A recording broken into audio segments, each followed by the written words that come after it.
one of the things which concerns me about what you guys have said is that counterinsurgency field manual that you refer to kind of demonstrates that Canadian armed forces are being trained and sharpened to play an ongoing perpetual role as junior partners within the NATO alliance.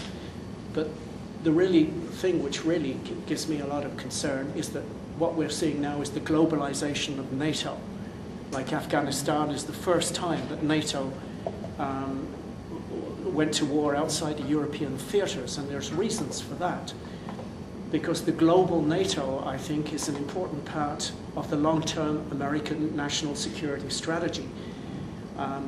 In 2006, the Americans had at least 60,000 military personnel in what they call forward operating bases all through Central Asia, Uzbekistan, Kyrgyzstan, Kazakhstan, all of these places.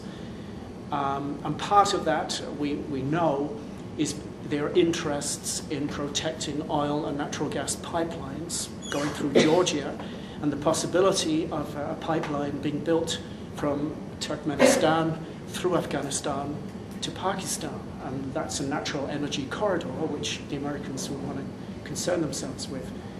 But what's really of concern is that I think the long-term strategy isn't simply to secure energy supplies, but it's also a strategy of containment and encirclement of Russia, of China and Iran, perhaps Iran first and foremost.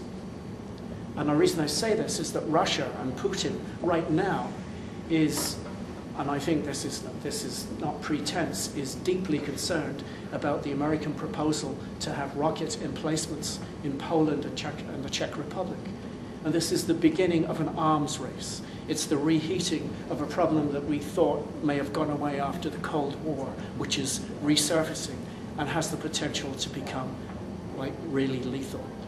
The globalization of NATO, in a sense, shows very clearly what the American geopolitical strategy is for the foreseeable future. And in response to your question, I think we should review our membership of NATO, pull out of it, review our membership in all aggressive military alliances, pull out of it. And I guess my last point will be the Economist newspaper yesterday published what they called a global peace index of 121 countries. Guess where Canada is?